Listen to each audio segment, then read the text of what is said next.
প্রেমে আমি অন্ধ, এরম এরম এরম এরম করে যায়। প্রেমে আমি অ্যাকচুয়ালি অন্ধ। কম্প্রোমাইজের রাস্তায় যদি আমি হাঁটতাম তাহলে আমি আজকে আরও অনেক দূরে থাকতাম। প্রডিউসারকে চরও মেরেছি। এমনিতে আমি ভীষণ সুইট, কিন্তু যদি মানে ইচ্ছাকৃত আমার সাথে একটু কেউ ঝগড়া করতে আসে তখন আমি ঝগড়াও করি। জিল্লু খায়া দেখ, ভালোই লাগছে, কিন্তু বাচ্চাদের সিনেমা এটা নয়। সত্যি আমি অনেক অনেক বড় হতে চাই, আমি অনেক বড় হতে চাই। ইলেকট্রনিক জিনিস আমি কতটা ঠিক করতে পারি না করতে পারি জানি না, কিন্তু আমি নিজের মাথাটা ঠিক রাখতে পারি। সেটা হচ্ছে সবচেয়ে বেশি দরকার জীবনে, মাথা ঠান্ডা রাখাটা। ঈদ মৌসুমে সিনেমা হল দাপিয়ে বেড়াচ্ছে রাক্ষস। এই সিনেমায় ভারতীয় অভিনেত্রী সুস্মিতাকে কাস্ট করে খেলাটাই ঘুরিয়ে দিয়েছেন নির্মাতা মেহেদী। আজ এনপিবির স্টুডিওতে হাজির আছেন নায়িকা সুস্মিতা। তিনি শোনাবেন রাক্ষসের গল্প। সুস্মিতা, কেমন আছেন? ভালো আছি, আপনি কেমন আছেন? খুব ভালো আছি। অ্যাকশন মুভি চেঙ্গিস থেকে রাক্ষস, মানে হচ্ছে অ্যাকশন সিনেমার সঙ্গে আপনি বরাবরই যুক্ত। অ্যাকশন আর কমার্শিয়াল। Action commercial. আচ্ছা, কেমন লাগছে টোটালি ওভারঅল? খুবই ভালো লাগছে। বাংলাদেশে এটা আমার প্রথম কাজ, আমার ডেবিউ ফিল্ম, তাও একটা মাস কমার্শিয়াল ফিল্ম। খুবই সুন্দর। আমার যখন প্রথম হৃদয় গল্পটা বলে আমার খুবই ভালো লেগেছিল, খুবই এক্সাইটিং লেগেছিল, ইন্টারেস্টিং লেগেছিল। তারপর আমার চরিত্রটা শোনার পর আমার আরও বেশি এক্সাইটিং লেগেছিল, বিকজ আরও বেশি অ্যাট্রাক্টেড হয়েছিলাম আমি। আমার কাছে খুব স্পেশাল আমার চরিত্রটা। সব মিলিয়ে খুবই ভালো লাগছে রাক্ষস করে। যেহেতু চেঙ্গিসে আপনি অভিনয় করেছেন, সেটা থেকে কোনো অ্যাডভান্টেজ পাওয়া গেছে কিনা? অ্যাডভান্টেজ তো আমরা সবকটা কাজ থেকেই পাই। আমার মনে হয় কিছু না কিছু আমরা সব কাজেই শিখি। আর ডেফিনেটলি আমি জিৎ স্যারের সাথে যে দুটো ফিল্ম করেছি, চেঙ্গিজ আর মানুষ, এই দুটো ফিল্ম থেকে আমি অবশ্যই অনেক কিছু শিখেছি, অ্যান্ড সেটা এবারে আমার কাজে লেগেছে, মানে আমি সেটা অ্যাপ্লাই করতে পেরেছি। আর কিন্তু রাক্ষসের গল্প পুরোপুরি আলাদা, আমার চরিত্র ওই ফিল্মগুলোর থেকে পুরোপুরি আলাদা। তাই সেটার জন্য আলাদা প্রিপারেশন অ্যান্ড এভরিথিং তো আছেই।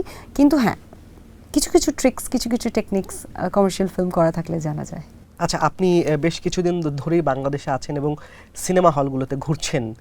কীরকম অবস্থা, দর্শকের রেসপন্স কেমন পাচ্ছেন? অডিয়েন্সের রেসপন্স খুব ভালো পাচ্ছি। মানে আমার এত ভালো লাগছে যে বাংলাদেশের মানুষ আমায় এত ভালোবাসা দিচ্ছে।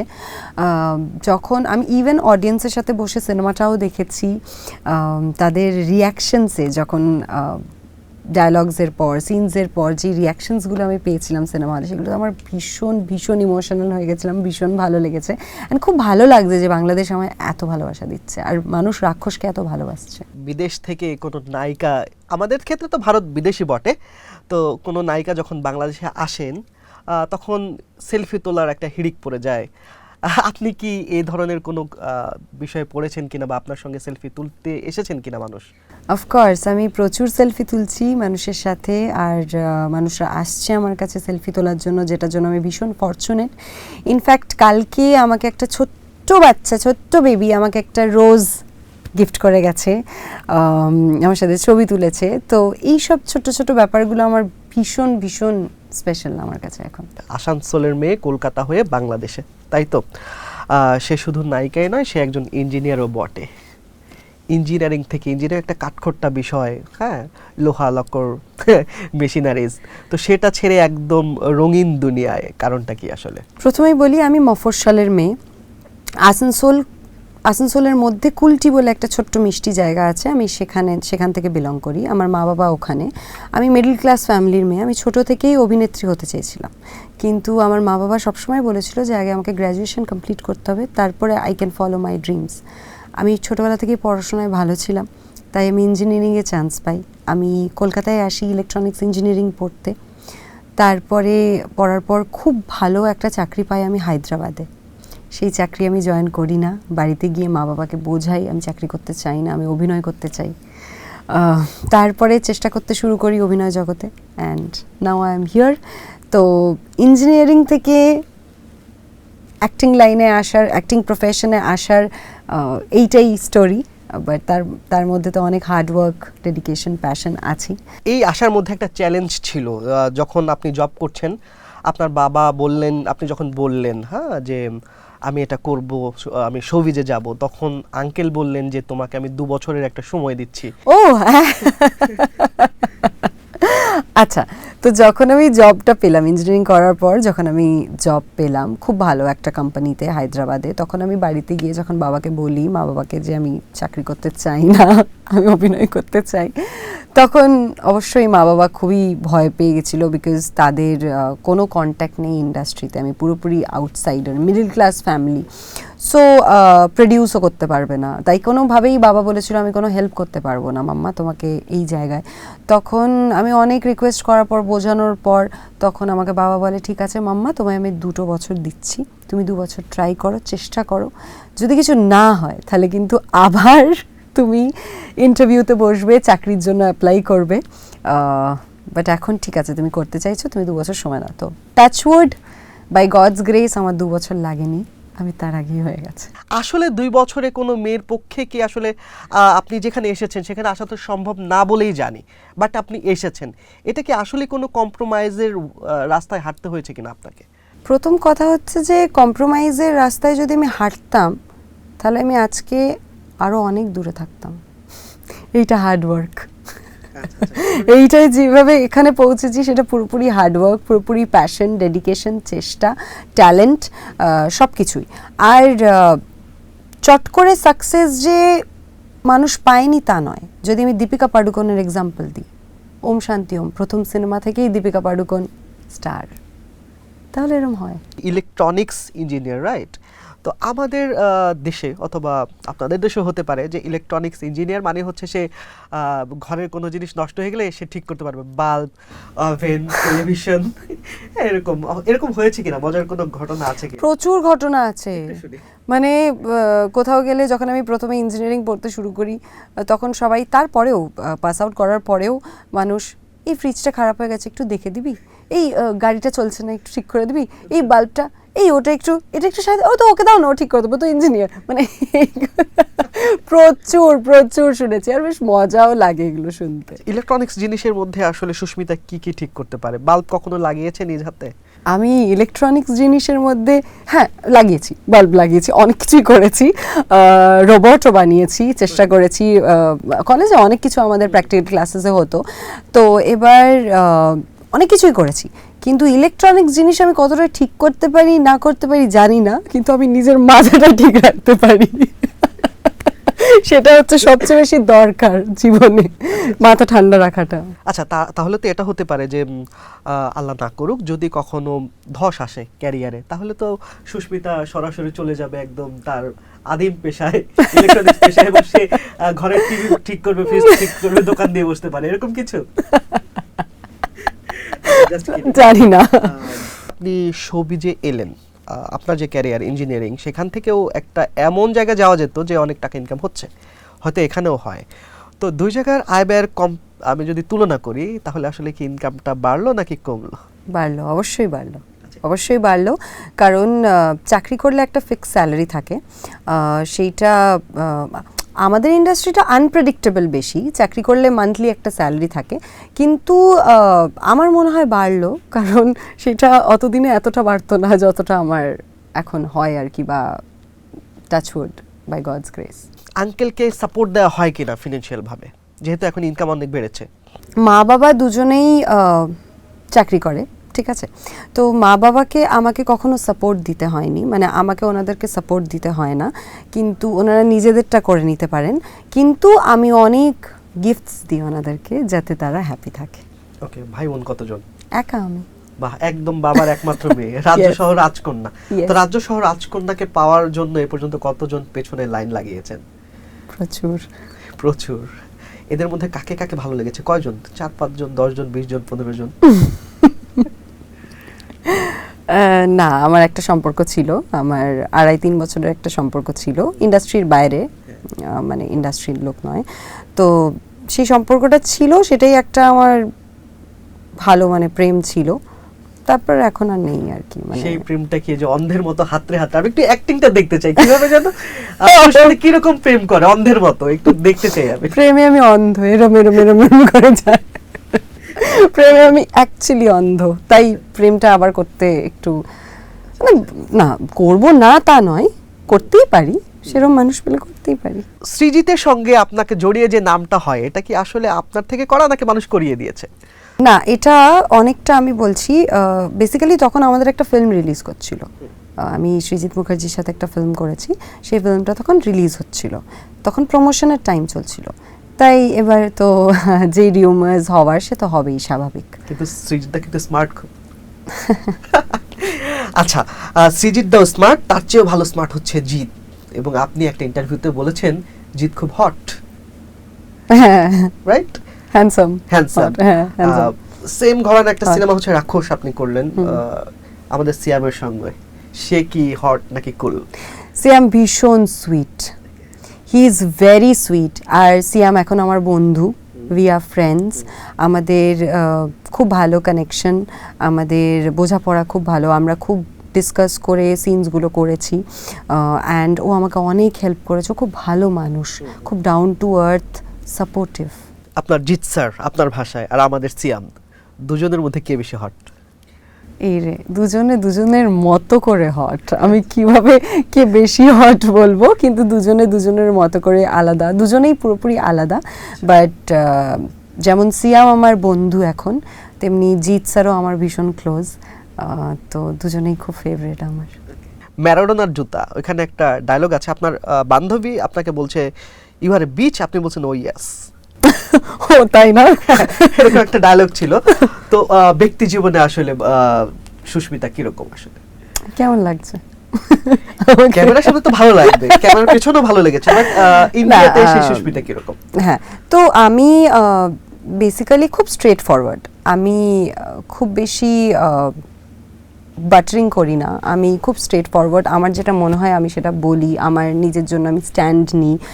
এমনিতে আমি ভীষণ সুইট, শান্ত না সরি, চঞ্চল, এমনিতে আমি ভীষণ সুইট, কিন্তু যদি মানে ইচ্ছাকৃত আমার সাথে একটু কেউ ঝগড়া করতে আসে, তখন আমি ঝগড়াও করি। সেই ঝগড়া তো কখনো কখনো চড়ে চলে যায়, হ্যাঁ, সেই চড়ের কোনো একটা ঘটনা তো আমি জানি।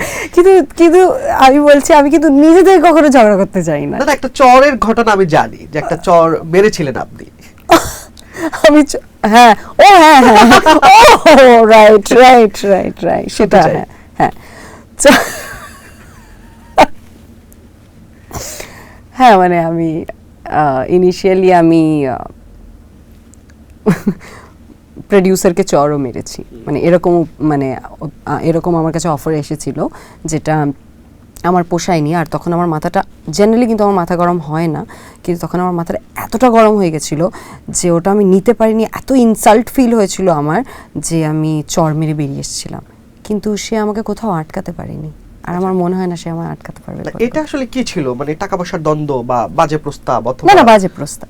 বাজে প্রস্তাব তো এরকম তো রেগুলার আসতেই থাকবে। হ্যাঁ হ্যাঁ, বাট ওইটা কি হয়েছিল, ওইটা আমার হঠাৎ করে, মানে এরকম বাজে প্রস্তাব এড়িয়ে যাওয়া যায়, ঠিক আছে, ইজিলি, কিন্তু ওইটা না হঠাৎ করে আমার মাথাটা খুব গরম হয়ে গেছিলো, কারণ আমার মনে হচ্ছিল যে আমাকে ভীষণ ইনসাল্ট করছে, আর আমার মনে হয় যে তারপর উনি হয়তো কাউকে আর ওরকম প্রস্তাব করেননি। আচ্ছা, তার সঙ্গে এরপর দেখা হয়েছিল? না, কখনো না। কাজের পারপাস? না। আচ্ছা, কিন্তু আমার ধারণা এখন আর এই ধরনের প্রস্তাব কেউ করতে সাহস পায় না, যেহেতু এখন না, এটা একদম শুরুর দিকে, 19-এর দিকে একদম। হ্যাঁ হ্যাঁ। আচ্ছা, তার মানে হচ্ছে যারা নিউ কামার তাদের কি এইটা সাফার করতে হয় খুব বেশি? হ্যাঁ, মানে নিউ কামার যারা, তাদেরকে এটা সাফার করতে হতেই পারে, বিকজ তারা তো নতুন, এবার ঠিক জায়গায় না পৌঁছালে, ঠিক মানুষের কাছে না পৌঁছালে কিভাবে হবে, মানে প্রত্যেকটা ইন্ডাস্ট্রি, শুধু ফিল্ম ইন্ডাস্ট্রি না, সব ইন্ডাস্ট্রি ভালো খারাপ মিলিয়ে দুরকম মানুষই আছে, তাই ঠিক জায়গাটায় পৌঁছাতে জানতে হবে, আদারওয়াইজ এই স্ট্রাগলগুলো তো আছেই। অভিনয় করা ছাড়া আর কি কি গুণ আছে আর্টের ক্ষেত্রে? নাচ করি, গান গাই, সিনেমা দেখতে খুব ভালোবাসি, আর গুণ, আমি ঘুরতে খুব ভালোবাসি।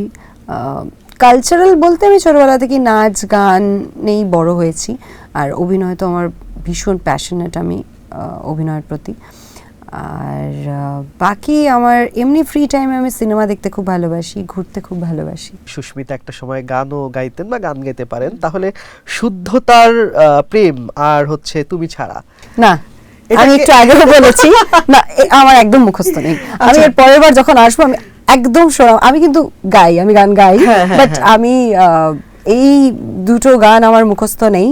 আমি নেক্সট টাইম আসবো জাস্ট কিছুদিন পর। আচ্ছা। আমি প্রমিস শোনাবো। আচ্ছা, দুটা গান।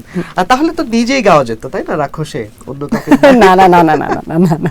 বাংলা ভাষাটা মানে ঢাকার ভাষা বা আমাদের বাংলাদেশের ভাষাটা বলতে হয়েছে, কোনো প্রবলেম হয়েছে? আপনাদের এক্সেন্ট আমাদের এক্সেন্ট কিছুটা আলাদা। আফটার অল তো আমি বাঙালি, কিন্তু অ্যাকসেন্টটা হালকা আলাদা, অল্প আলাদা, একটু ডিফারেন্ট, খুব মিষ্টি আপনাদের ভাষাটা। আর আমি সেটা আমাকে শিখছি, সেটা আমি এখনও শিখছি।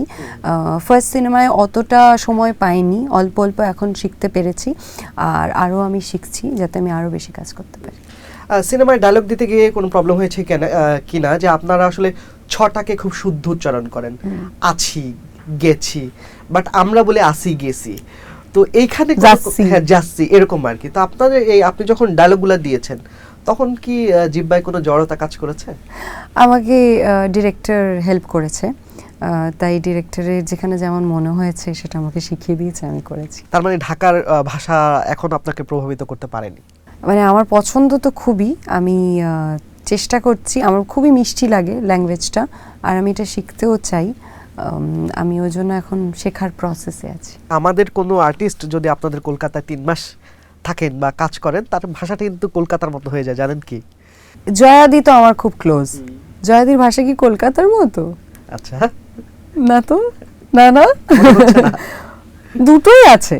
আচ্ছা, দুটোই আছে। হ্যাঁ, দুটোই মিলিয়ে মিশিয়ে আছে আমার মনে হয়, কারণ জয়াদি খুব সুইটলি কথা বলে, ওই আচ্ছা, এইখানের যে ল্যাঙ্গুয়েজটা ভীষণ সুইটলি কথা বলে, she is very close to me. তো জয়াদি আমার মনে হয় যে দুটোই পারে। কেন কি বলেন তিনি? আপনাদের ওখানে এটা খুব চলে, কেন কি, রাইট? কেন কি, ওকে। জিতের সঙ্গে আপনি যখন সিনেমা করলেন, এবং আসলেই তো জিত একজন বড় তারকা, আপনি যখন বাসায় গিয়ে বললেন আমি জিতের সঙ্গে সিনেমা করছি, এটা সবাই অবাক হবে, বাবা মা অবাক হয়েছিল। আপনি বলেছেন বাংলাদেশে সিনেমা করতে আসছেন, এটাও নিশ্চয়ই আঙ্কেল আন্টি জানেন। হ্যাঁ হ্যাঁ, এই বিষয়টায় তারা কতটা গর্বিত হলেন আসলে? মা বাবা ভীষণ খুশি, আমার মা বাবা ভীষণ সাপোর্টিভ আমার কাজে, সবসময় সাপোর্ট করেছে। আর আমি যখন যা কাজ করি, যা করি, সব কিছুর আপডেট আমার মা বাবার কাছে আছে, ঠিক আছে? মানে এখনও আমি এখানে বসে ইন্টারভিউ দিচ্ছি, সেটাও আমার মা বাবা জানে যে আমি ইন্টারভিউ দিচ্ছি, ঠিক আছে? সব কিছুর আপডেট আমার মা বাবার কাছে আছে। আর মা বাবা খুবই খুশি যে আমি বাংলাদেশে কাজ করছি, বিকজ ওনারাও চান যাতে দুই বাংলার কাজ আরও বেশি বাড়ুক, আর সবাই যাতে আরও মিলেমিশে আমরা অনেক কাজ করতে পারি একসাথে। বাংলাদেশে কাজ করা, এটা আসলে আপনার উদ্দেশ্যটা কি? ব্যাপারটা এরকম যে আমার মার্কেট একটু বাড়ালাম, অথবা যে না আসলে শিল্পের তো কোনো ব্যারিয়ার হয় না, বা কাঁটা তার দিয়ে তো আসলে শিল্প আর্টকে আটকানো যায় না, আসলে কোনটা? সুস্মিতা কি চায় বাংলাদেশের থেকে? ভালোবাসা, শুধু ভালোবাসা, অডিয়েন্সের ভালোবাসা, অডিয়েন্স আর মিডিয়া, সবার ভালোবাসা, যাতে আমি আরো বেশি বেশি কাজ করতে পারি। আমার মনে হয় যে এই যে আপনি যে ব্যাপারটা বললেন যে আর্টিস্টদের কোনো ব্যারিয়ার নেই, আর্টিস্টদেরকে লিমিট রাখলে চলবে না, সব জায়গায় কাজ করতে হবে। তো সেই জন্য আমিও চেষ্টা করছি যেন আমি আমার অডিয়েন্স সব জায়গায় যেন থাকে, আমি যেন সব জায়গায় গিয়ে কাজ করতে পারি। একটাই তো জীবন, যদি না করি তাহলে কি করব? বেশ। আপনাকে দেখলাম আপনি মেকআপ খুব একটা কড়া করেন না, এখন আমার সামনে আপনি খুব কড়া মেকআপে নেই। আবার যখন বললাম একটু টাচ নেবেন কিনা, আপনি বললেন না, ঠিক আছে। হ্যাঁ, মনে হলো মেকআপটা একটু কম দেন, বাইরে এড়িয়ে যান, এরকম কি বিষয়টা? তাও আমি মাঝে মাঝে, মানে আমি এখানে এসে তাও আমি একটু ডার্ক লিপস্টিক হয়তো লাগাচ্ছি, এমনি তো আমি একটু কম লিপস্টিক লাগাই, আমি একটু কম মেকআপ করি, কারণ আমি একটু সিম্পল বেশি থাকতে পছন্দ করি। যিনি মেকআপ কম করেন তার সবচেয়ে ভালো বন্ধু কিভাবে মেকআপ আর্টিস্ট হন? ওয়াও, দারুণ রিসার্চ। তো আমার সবচেয়ে ভালো বন্ধু মেকআপ আর্টিস্ট এই জন্য, কারণ বন্ধুত্বটা মেকআপ দিয়েই শুরু হয়েছিল, কাজ দিয়েই শুরু হয়েছিল, কিন্তু তারপরে এখন আমার ওর সাথে কাজু, ওর নাম কাজু, ওর সাথে এমনই বন্ধুত্ব যে আমার যদি ওর সাথে কাজও না হয় 1 মাস, তাও সেটা ম্যাটার করবে না বন্ধুত্বটায়। এখন বন্ধুত্বটা বন্ধুত্বের জায়গায় চলে গেছে, তো তাই জন্য মানে কাজটা অন্য। আর কাজু তো বাংলাদেশে নেই, না, মিস করছেন? মিস করছি। আচ্ছা। ও ভীষণ বড় সাপোর্ট আমার। আচ্ছা আচ্ছা, ন্যাড়া বেলতলায় একবারে যায়, কথাটা শুনেছি, আসলে কোন পারপাস এটা আমি আন্দাজও করতে পেরেছি। আমার মনে হয় না যে সুস্মিতা মাত্র একবার বেলতলায় গিয়েছে, এত পয়সা, এত গ্ল্যামার। আমি বেশ কয়েকবার গেছি বেলতলায়, চেষ্টা করছি আর যাতে না যাই। আচ্ছা, বেলতলায় কি বেলটা বারবার সুস্মিতাকে ডেকেছে যে আসো, নাকি সুস্মিতা নিজেই সেদে সেদে গিয়েছে? সুস্মিতা নিজে সেদে সেদে যায় না, মানে টেনে নিয়ে যাওয়া হয়, চলো চলো চলো চলো চলো। না, এরকম জিনিস থাকে জীবনে যেগুলো আমরা মনে হয় যে মানুষ মাত্রই তো ভুল, কিন্তু এরকম জিনিস থাকে যেগুলো আমরা ভাবি, হয়তো প্রথমে রিয়েলাইজ করতে পারি না যে এইটা করেছি, এইটা এরপর আর করবো না, বাট সামহাউ সিচুয়েশনের জন্য হয়তো আবার কিছু ভুল করে ফেলি। তো ভুল করতেই থাকবো, আবার ভুল শুধরাতেই থাকবো, এইভাবেই শিখতে থাকবো। সর্বপ্রথম বেলটা কোন বয়সে মাথায় পড়েছিল?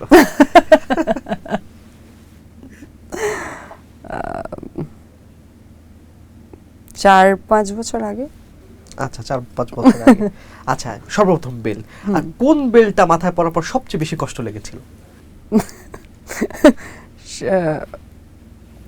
3.5-4 বছর আগের বেলটা। সেটাই, হ্যাঁ হ্যাঁ, একদম একদম মানে মাথা ফাটিয়ে দিয়ে হ্যাঁ গেছে। হ্যাঁ হ্যাঁ, ওটাই ওটাই ওটাই। ওটাই।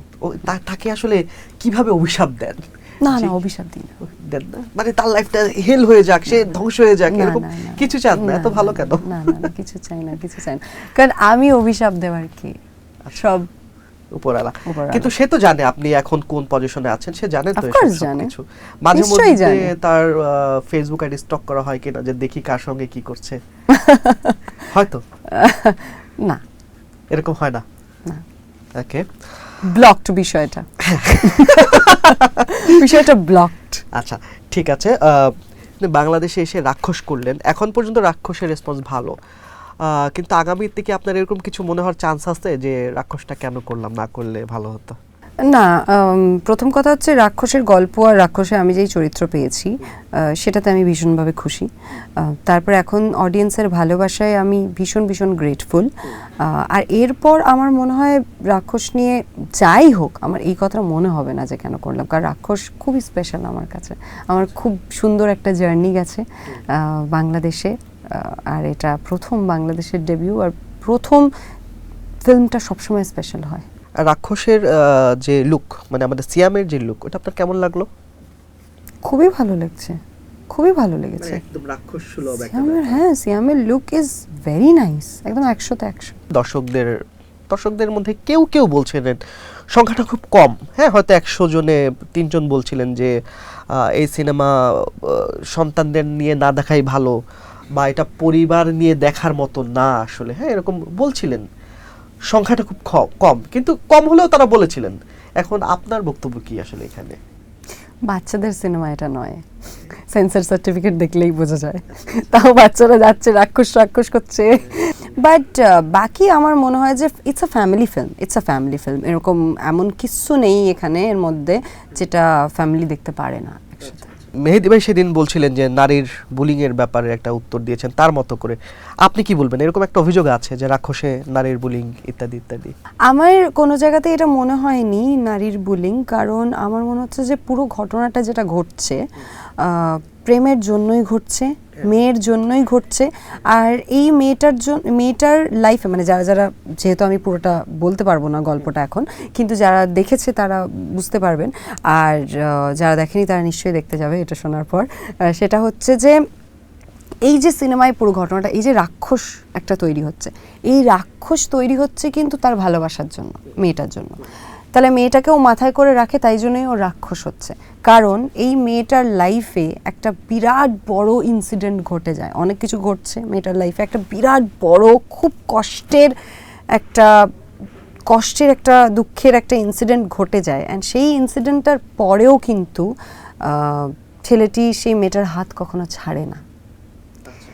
তার মানে তো মেয়েকে বুলি করা হয়নি, তার মানে তো মেয়েকে রানী বানিয়ে মাথার উপর রাখা হয়েছে। এটা আমার পারসেপশন।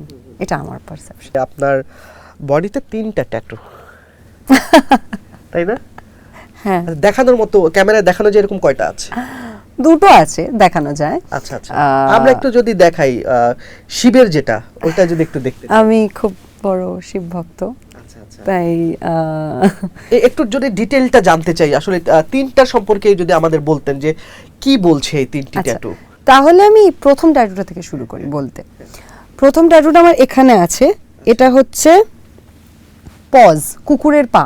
আচ্ছা ঠিক আছে, কুকুরের পা। এটা হচ্ছে আমার প্রথম সিনেমার ডেবিউ ফিল্মের মেমরি। সেই সিনেমায় আমি প্রেম টেম, যে সিনেমায় আমি ডেবিউ করি কলকাতায়, সেই সিনেমায় আমার কাছে একটা কুকুর ছিল, মানে আমার পোষা, মানে আমার পেট। তো সেই কুকুরটার ছিল বলে আমার একটা স্টিকার ছিল যে আমার একটা ট্যাটু আছে। ঠিক আছে, স্টিকার ছিল, পুরো শ্যুটে আমার স্টিকারই ছিল ওটা। বাট শ্যুট শেষ হয়ে যাওয়ার পর, আমি ভীষণ ইমোশনাল একটা মানুষ, আমি এই সিনেমাটাকে সারা জীবন নিজের কাছে রেখে দিতে চাই বলে আমি সেই স্টিকারটাকে রিলিজের সময় ট্যাটু বানিয়ে নিই, পার্মানেন্ট ট্যাটু। তো এটা হচ্ছে আমার প্রথম ফিল্মের স্মৃতি। আর এমনি তো আমি পেটস খুব ভালোবাসি, অ্যানিমালস খুব ভালোবাসি। সেকেন্ড ট্যাটু হচ্ছে শিবের ট্যাটু। আমি হচ্ছে অনেক বড় শিবের ভক্ত। ঠিক আছে, তো এটা হচ্ছে ত্রিশূল আর ত্রিনয়ন। এটা থার্ড আই শিবের, আর এটা ত্রিশূল। থার্ড ট্যাটু আমার যেটা, সেটা একটু গোপন জায়গায় আছে, মানে ওই চট করে দেখা যায় না, চট করে দেখা যায় না, খুব কম ড্রেস ওরকম আছে যেগুলো পরলে দেখা যায়। সেটা হচ্ছে ফিল্মে আমরা ক্ল্যাপবোর্ড ক্ল্যাপস্টিক ইউজ করি ফিল্মের, তো ফিল্মের ওই ক্ল্যাপবোর্ড ক্ল্যাপস্টিকের একটা ট্যাটু, কারণ আমার ভালোবাসা সিনেমা আর ফিল্মের প্রতি, এটাই আমি দেখাতে চাই ওইটা। আচ্ছা, আপনি শিবের ভক্ত, তার মানে হচ্ছে আপনার চাওয়া পাওয়া এবং সন্তুষ্টি সবকিছু শিবকে কেন্দ্র করে ঘোরে। আসলে শিব আপনাকে এখন পর্যন্ত কি দিয়েছে যে মনে হয় এটা শিবের পক্ষ থেকে পেয়েছি? সবকিছু শিবের দেওয়া, সবকিছু। আজ আমি এখানে বসে আছি, এটাও শিবের দেওয়া। আগামীতে যা চাই, কি চাই শিবের কাছে? শিব জানে আমি কি চাই। আমি অনেক অনেক বড় হতে চাই, আমি অনেক বড় হতে চাই, আমি অনেক কাজ করতে চাই, আমি ভালো ভালো, আমি কাজ পাগল মেয়ে। আমার যখন যেই দিনগুলো ফ্রি থাকে, আমি পাগল হয়ে যাই, আমি ভাবি আমি কী করব। মানে সিনেমা দেখা তো আছেই, ঠিক আছে, বাড়িতে বসে আমি সিনেমা দেখলাম, সিনেমা হলে গিয়ে আমি সিনেমা দেখলাম, খেতে গেলাম, বন্ধুদের সাথে আড্ডা মারলাম, কোথাও ঘুরতে গেলাম, সব ঠিক আছে, কিন্তু কাজ আমি যদি না করতে পারি, আমি পাগল পাগল, আমি খুব কাজ পাগল মেয়ে। আর আমি শিবের কাছে চাই যেন আমি আরো অনেক অনেক অনেক অনেক কাজ করতে পারি। আপনার তিনটা ট্যাটুর মধ্যে পার্সোনালি আমাকে খুব অ্যাট্রাক্ট করেছে হচ্ছে আপনার ওই যে কুকুরের থাবা, এটার সঙ্গে একটা স্টোরিও আছে যে আপনার একটা কুকুর ছিল, আপনারই তো ছিল সেটা? হ্যাঁ, মানে সিনেমায় আমার ছিল, সিনেমার মধ্যে আমার ছিল, মানে এমনি বাসায় থাকতো না সেটা? না, বাসায় কোনো পেটস আছে আপনার? না, ছোটবেলায় ছিল। ছোটবেলায় আমার পিসির বাড়িতে একটা অ্যালসেশিয়ান জার্মান শেফার্ড ছিল, তার সাথে আমি বড় হয়েছি, আমারই বয়সের ছিল, তার নাম হচ্ছে মিগ কুকুরটি ছিল, বাট এখন নেই। তারপর আর মিগকে রিপ্লেস আমি করতে পারিনি, এত যা হয়। সিনেমায় যে কুকুরটা ছিল তার সঙ্গে অ্যাডজাস্ট হতে কি কোনো প্রবলেম হয়েছিল? সিনেমায় যেই কুকুরটা ছিল সে মুম্বাই থেকে ছিল, train dog but hybrid, alsatian আর স্ট্রিট, মানে স্ট্রে। সো বেসিক্যালি ওর সাথে কানেকশনস হতে খুব বেশি সময় আমার লাগেনি, কারণ ভীষণ ভালো, ভীষণ ভদ্র একটা কুকুর। খামচি বা কামড়ের কোনো স্মৃতি আছে কিনা? না না, আমাকে খামচায়নি, আমাকে কামড়ায়নি। ওটাই তো প্রথমবার ছিল কোনো কুকুরের সঙ্গে? ওটাই ফার্স্ট টাইম ছিল, ফার্স্ট টাইম দেখা হয়েছে, ফার্স্ট টাইম একটু খেলেছি ওর সাথে, খেলাধুলা করেছি, তারপরেই শর্ট দিতে গেছি এরকম। তার সাথে ট্রেনার্সরাও ছিল, দুজন ট্রেনার্স এসেছিল মুম্বাই থেকে। আর বললাম না, কুকুরটি খুবই খুবই ভালো, মানে খুবই শান্ত, খুবই ভালো, যদিও অ্যালসেশিয়ান আর stray but mix hybrid, but খুবই ভালো ছিল, খুবই ভালো, আর খুবই সুন্দর দেখতে।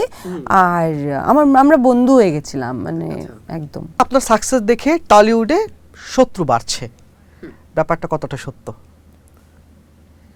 হ্যাঁ, হ্যাঁ বাড়ছে হয়তো, কিন্তু সেটাতে আমার কিছু প্রবলেম হবে না আমার মনে হয়, কারণ আমি নিজে কারুর ক্ষতি করতে যাই না কখনো, আমি নিজে কখনো কারুর ক্ষতি করবো না। কারুর যদি আমার সাথে প্রবলেম থাকে তাহলে সে আমার সাথে কথা বলে প্রবলেমটা সলভ করতে পারে, কিন্তু সেটা ঠিক আছে, কিন্তু আমার মনে হয় না শত্রু বাড়লে আমার কোনো প্রবলেম হবে বলে। বাংলাদেশে কাজ করার পর শত্রুর তো আরেকটু জেলাসি বাড়বে, স্বাভাবিক, যে বাংলাদেশেও কাজ পেয়ে গেল, এটাকে কিভাবে এনজয় করবেন? ঠিক আছে, আমি ও যতক্ষণে ওনারা বসে বসে ভাববেন যে এখানেও কাজ করছে ওখানে ততক্ষণ আমি আরেকটা কাজ করে নেবো। আচ্ছা, আপনি তো মডেলিং থেকে এসেছেন, তার মানে আপনি খুব ফ্যাশনেবল, রাইট? আমি খেয়াল করেছি আপনি যেখানেই যান একটু লার্জ টাইপ রিং পরতে আপনি সম্ভবত পছন্দ করেন, যেটা আসলে খুব ছোট না। এর আগেও যত জায়গায় দেখেছি রিংগুলো খুব বড় হয়, খুব হেভি হয়। আচ্ছা, আমি জুয়েলারিজ পরতে খুব ভালোবাসি। এবার সবসময় ক্যাজুয়াল আউটফিট হলে অত বেশি জুয়েলারি পরা যায় না, তাই জন্য আমি বেশিরভাগ বড় বড় রিং পরি। আর যদি এমনি খুব গ্ল্যামারাস আউটফিট হয় তখন তো পুরো জুয়েলারি অনেক রকম পরা যায়। বাট আমার মনে হয় যে যেহেতু আমার নেলসগুলো মানে আঙুলগুলো খুব বড় বড় লম্বা লম্বা, তাই এখানে যদি বড় বড় রিংস পরা হয় তাহলে ভীষণ সুন্দর লাগবে দেখতে, তো তাই জন্য আমি বড় রিং পরি। তাই জন্য ফ্রম কলকাতা। আচ্ছা, তাই জন্য আমার এখন প্রশ্ন আচ্ছা, হচ্ছে সেই জন্য মানে সেই জন্য, তাই তো? ঠিক আছে। আচ্ছা, সুন্দরভাবে উপস্থাপনের জন্য বড় বড় ব্র্যান্ড থেকে কেনা হয় নাকি যেটা আমাকে ফিট করবে সেটা হতে পারে ফুটপাত থেকে, সেটাই কিনছি? অ্যাকচুয়ালি জামা কাপড়টা না খুব ডিপেন্ড করে যে কে কেমনভাবে ক্যারি করছে। জামা কাপড়টা সত্যি বলছি যে খুব ব্র্যান্ডেড হাইফাই ফ্যাশনেবল কিছু কিনলাম, কিন্তু সেটা যদি ক্যারি না করতে পারি তাহলে কিন্তু ওটার কোনো লাভ নেই। তাই আমার মনে হয় আমি ওটাই কিনি যেটা আমার চোখে ধরে, আমার দেখতে ভালো লাগবে আমি নেব, আমার দেখতে ভালো লাগবে, পরে কমফোর্টেবল লাগবে, মেটেরিয়াল ভালো লাগবে, আমি নেব। কিন্তু তার মানে এটা নয় যে এটা ব্র্যান্ডেডই হতে হবে। আমি অনেক কিছু অনেক জায়গায় গিয়ে স্ট্রিট মার্কেটস থেকেও নিয়েছি। অর্নামেন্টসের কথা বললেন, আপনার নাকফুল দেখছি না। হ্যাঁ, আমাদের বাংলাদেশে একটা চল আছে এরকম যে বিয়ের পরে মেয়েরা নাকফুল পরে। বিয়ে হয়ে গেছে আমার? সো না, আমি বলছি যে মানে জিজ্ঞাসা তো করা যায় না কবে বিয়ে করছি, আমি এই প্রশ্নটাই করছি যে কবে থেকে রেগুলার নাকফুল পরা হবে? 5-7 বছর পর। আপনি কমফোর্টেবল কিসে, শাড়িতে অথবা ওয়েস্টার্ন কোনটায়? আচ্ছা, আমার সবচেয়ে বেশি ভালো লাগে শাড়ি। শাড়িতে আমার মনে হয় যে একটা মেয়ে কমপ্লিট, একজন মহিলা শাড়ি পরলে কমপ্লিট। কিন্তু শাড়ি সবসময় পরা হয় না, যেমন আজকে আমি ক্যাজুয়ালি আছি, বাট শাড়িতে আমি ভীষণ কমফোর্টেবল। আমার মায়ের যতগুলো শাড়ি সব আমার। 100, 150, 200? আজকে ভালো প্রশ্ন। আজকে আমি মাকে ফোন করে জিজ্ঞাসা করবো তোমার টোটাল কটা শাড়ি আছে বল। 1000 হবে আনুমানিক একটা? অনেক হবে, অনেক হবে, অনেক শাড়ি সব আমার। না, তারপর একটা সংখ্যা হলে ভালো হতো। আমি জানি না, 1000 ধরে নিচ্ছি আমরা। অবসরটা আসলে কিভাবে কাটান? অবসর পান কি না, এটা একটা প্রশ্ন। না, পাই, আমি ফ্রি টাইম পাই। ফ্রি টাইমে আমি নিজের মতো সময় কাটাতে খুব ভালোবাসি। আমার খুব একটা বেশি বন্ধু বান্ধব নেই, তাই আমি সিনেমা দেখি, ঘুরতে যাই, খাই, মানে এইসব। আপনার হাতে এখন কি কি কাজ রয়েছে বাংলাদেশে, বলিউডে অথবা টলিউডে? আপাতত আমি কলকাতায় একটা থ্রিলার ফিল্ম শ্যুট করছি, সেটা শ্যুট চলছে। আর এরপরে যেই ফিল্মটা আমি করছি কলকাতায় এপ্রিলে, সেটা এখন অ্যানাউন্স হয়নি, তা আমি বলতে পারবো না, বাট আছে ওখানে কাজ। আর বাংলাদেশে আমি তো আরও কাজ করতে চাই, আমায় যদি মানুষ ভালোবাসা দেয়, ডাকে। মেহেদী হাসান হৃদয়ের নেক্সট প্রজেক্ট নিয়ে আপনার সঙ্গে কোনো আলাপ হয়েছে? এখনো হয় না, আমি তিনি জানি না। একটা কমেডি ফিল্ম আনবেন সামনে। না, সেটা তো শ্যুট কমপ্লিট। শুট কমপ্লিট, হ্যাঁ, সেটাই আপনি আছেন কি? না না, সেটা আপনি নেই। আচ্ছা, ওকে। আপনি আমাদের এনপিপিতে এলেন এবং আমাদেরকে দীর্ঘ একটা সময় দিলেন। আপনি অনেক ব্যস্ত, হলে হলে ঘুরছেন, সবকিছুর পরেও আমাদের কাছে এলেন, আমাদের সঙ্গে কিছুটা কথা শেয়ার করলেন। এর জন্য এনপিপির পক্ষ থেকে আপনাকে অনেক ধন্যবাদ। থ্যাংক ইউ সো মাচ আমায় ডাকার জন্য। Thank you.